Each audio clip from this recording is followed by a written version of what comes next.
बिस्मिल्लाहिर्रहमानिर्रहीम। अस्सलाम वालेकुम। मेरा नाम ज़िशान है और आप ज़ी व्लॉग्स यूट्यूब चैनल देख रहे हैं। लोग जो हैं जी मुख्तलिफ ममालिक के वीज़ा अप्लाई कर रहे हैं और लोगों की कोशिश होती है कि हम अपनी प्रोफाइल को ऐसे अच्छे तरीके से तैयार करें जिनमें कोई गलतियां ना हो और हमारा जो है वीज़ा लगने का चांसेस जो है बहुत ज़्यादा हो जाए।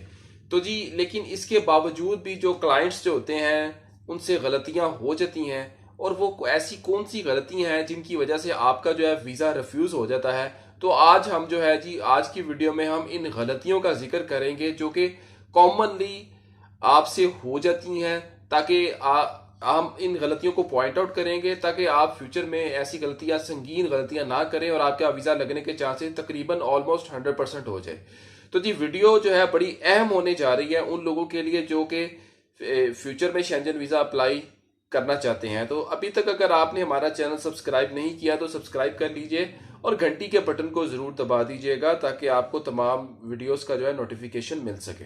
मुख्तलिफ किस्म की गलतियां लोगों से हो जाती हैं जब वो वीज़ा अप्लाई कर लोग करते हैं। बाज़ का जो गलतियां जो हो जाती हैं वीज़ा अप्लाई करते दौरान, वो ओवर एफिशिएंसी हम दिखाते हैं अपनी एप्लीकेशन में। तो ओवर एफिशिएंसी एक बहुत बड़ी वजह है जिसकी वजह से हमारे वीज़ा जो है रिफ्यूज़ हो जाते हैं। लोग अक्सर ये समझते हैं कि जी हमारे पास कोई ख़ास या स्पेसिफिक डॉक्यूमेंट है, अगर हम इसको साथ लगा देंगे तो हमारा केस मजबूत हो जाएगा और हमें वीज़ा ग्रांट हो जाएगा। लेकिन अक्सर औकात ऐसा नहीं होता। ज़्यादातर देखने में यही आया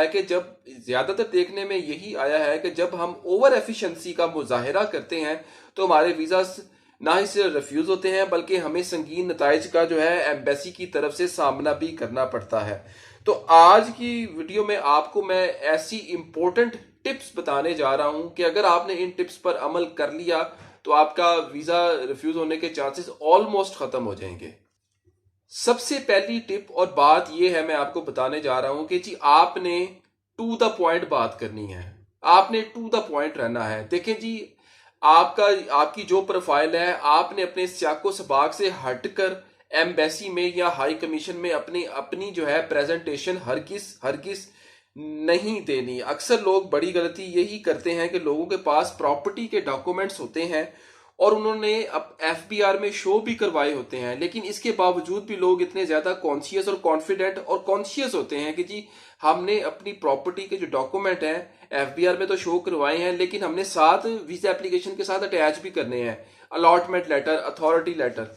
देखें ये जो है ये एक ओवर कॉन्फिडेंट चीज है। अगर आप ऐसा करेंगे तो एम्बेसी के लिए जो है ये एक अलार्मिंग सिचुएशन होगी। जब एम्बेसी या वीजा ऑफिसर देखेगा कि जी इस बंदे ने ये अपनी प्रॉपर्टी जो है अपनी वेल्थ स्टेटमेंट या जो इनकम टैक्स रिटर्न है उसमें दिखाई हुई है, लेकिन ये साथ अब जो है उसके डॉक्यूमेंट्स भी क्यों लगा रहा है, इससे वीजा ऑफिसर को हिट ही बात वीजा ऑफिसर ये समझेगा कि इस बंदे ने अपनी ये जो रिटर्न है एफबीआर की रिटर्न है या वेल्थ स्टेटमेंट है या जो प्रॉपर्टी के डॉक्यूमेंट जो उसके साथ लगाए हैं ये इसके अपने ओरिजिनल नहीं है, ये बल्कि इसने किसी ने यहाँ यूं से पकड़ के पैसे पूसे देकर बनवाई है।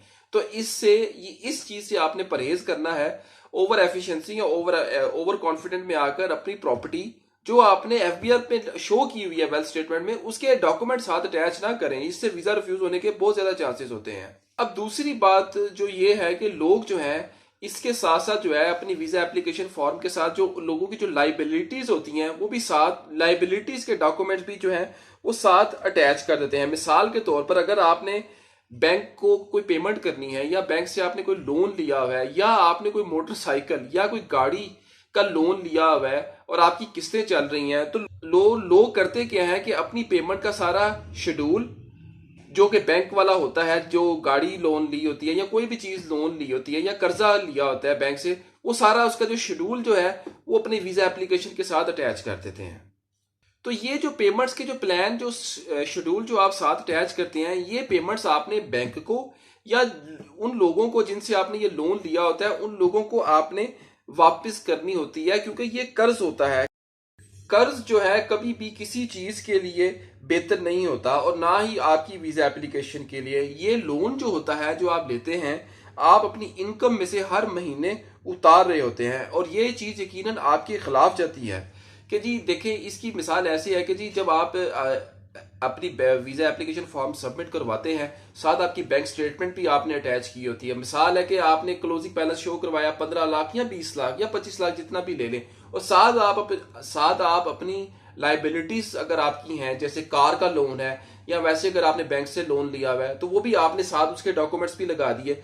तो वीजा ऑफिसर ने कैलकुलेशन करनी है कि जी इसके पास क्लोजिंग बैलेंस आपने 15 लाख शो करवाया है, तो उसने ये भी देखना है कि जी आपने टिकट भी अभी खर्चनी है, अपने ट्रैवल के लिए आपने जाना है, रिटर्न टिकट भी लेनी है, आपने वहां पर होटल का खर्चा भी करना है, आपने वहां पर रहना भी है।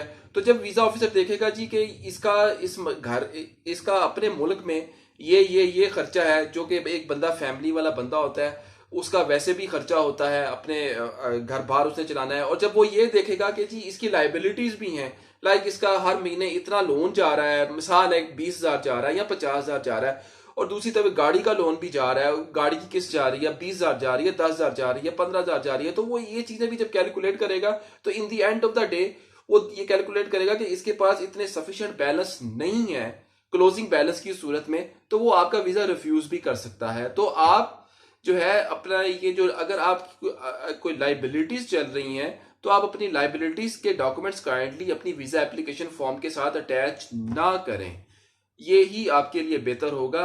अगर आप ये समझते हैं कि जी इस तरह की लाइबिलिटीज दिखाने से कि आपकी सोशल टाइज या आपके अपने मुल्क के साथ टाइज जो हैं आप उसको बेहतर तरीके से साबित कर सकते हैं, तो मैं समझता हूं कि ऐसा नहीं है। देखिए आपकी जो सोशल टाइज है, अगर आप मैरिड हैं, सबसे बड़ी और यूनिक आपकी सोशल टाई आपकी फैमिली है, क्योंकि आप अपनी फैमिली के लिए वापस जरूर आएंगे। इससे बढ़कर मैं समझ, या आपके पेरेंट्स हैं या वो आपके डिपेंडेंट हैं या आप उनके डिपेंडेंट हैं वगैरह वगैरह, फैमिली से बढ़कर कोई और सोशल टाई मैं समझता हूँ कि कोई और नहीं हो सकता। और खास तौर पर वीजा एप्लीकेशन के पॉइंट ऑफ व्यू से, तो जो आपका जो कर्ज आपने लिया है, चाहे वो गाड़ी की लोन की शक्ल में आपने देना है या बैंक को लोन की किस्त आपने वापस करनी है, ये वीजा एप्लीकेशन के पॉइंट ऑफ व्यू से तमाम कर्ज वगैरह ये अच्छे नहीं समझे जाते और ये चीज आपके खिलाफ जाती है। तो ये जो गलती है, ये आपने गलती बिल्कुल नहीं करनी। अगर कोई आपका लोन चल रहा है, कोई गाड़ी की लोन की पेमेंट चल रही है, तो इस तरह के डॉक्यूमेंट जो है आपने अपनी वीजा एप्लीकेशन के साथ नहीं लगाने। और इसके साथ साथ कई और दूसरे डॉक्यूमेंट्स भी होते हैं जो लोग लगा देते हैं, जिससे आपकी जो है एप्लीकेशन जो है वीजा एप्लीकेशन जो है पेचीदा हो जाती है। मैं आपको यही कहूंगा कि आपने अपनी वीजा एप्लीकेशन को जस्ट कीप इट सिंपल रखें। अब तीसरी चीज है जी कवर लेटर। कवर लेटर के अंदर लोग पता नहीं क्या क्या पैराग्राफ लिख देते हैं, 2-2 सफों में ले जाते हैं, 3-3 सफों में ले जाते हैं। वीजा देखें, आपने कवर लेटर को सिंपल रखना है और टू द पॉइंट लिखना है, और वो एक सफे, 1 या 1.5 सफे से ज्यादा, मैं तो रिकमेंड करूंगा 1 सफे का कवर लेटर, इससे ज्यादा कवर लेटर नहीं होना चाहिए। वीजा ऑफिसर के पास जो है इतना ज्यादा टाइम नहीं होता कि वो आपके कवर लेटर को और आपकी दीगर चीजों को थॉरोली चेक करे। जब वीजा ऑफिसर के पास इस तरह का जो है कवर लेटर जो जाता है जिसपे बहुत ज्यादा डिटेल लिखी होती है, तो वो इस तरह की वीजा एप्लीकेशन को साइड पर कर देता है। वीजा ऑफिसर के पास जितनी सादा और टू द पॉइंट प्रोफाइल आपकी जाएगी, उतना ही ज्यादा अच्छा होगा। आप एक अच्छा ट्रैवल प्लान जरूर दें। जो है आप अपनी फाइनेंशियल टाइज, जो फाइनेंशियल डॉक्यूमेंट जो हैं जो आपके अच्छे हैं वो आप जरूर लगाएं। आप अपनी सोशल टाइज वगैरह जो है वो डॉक्यूमेंट जरूर शो करवाएं। अगर मुख्तलिफ चीजें हैं, अगर आप इस तरह की मुख्तलिफ फजूल चीजें उठा कर लगा देंगे, तो फिर वीजा ऑफिसर ने आपकी एप्लीकेशन को साइड पर ही करना है। अब इससे जो अगली बात है कि जी लोगों ने अपनी वीजा एप्लीकेशन फॉर्म में जो है अपनी डेट्स को जो है अच्छे तरीके से मैनेज नहीं किया था। इसकी मिसाल मैं आपको ऐसे दूंगा कि आपने वीजा अप्लाई किया यकम किसी भी महीने की 1 या 2 तारीख को, और लोगों ने उसके बाद जो है अपनी ट्रैवल प्लान और जो ट्रैवल डेट है वो अगले महीने की 1 या 2 तारीख को दे दिया, यानी कि सिर्फ 1 महीने का गैप डाला मैक्सिमम। देखिए ये जो 1 महीने का जो गैप है ना, ये तो एक नॉर्मल टाइम है एम्बेसी की तरफ से आपकी वीजा एप्लीकेशन को का डिसीजन करने में। जो आजकल जो ट्रेंड चल रहा है, अगर खासतौर पर अगर मैं स्पेन की बात करूं, जो स्पेन एम्बेसी का जो इस वक्त जो ट्रेंड चल रहा है, कम से कम आपको 50 से 60 दिन का गैप जरूर रखना चाहिए।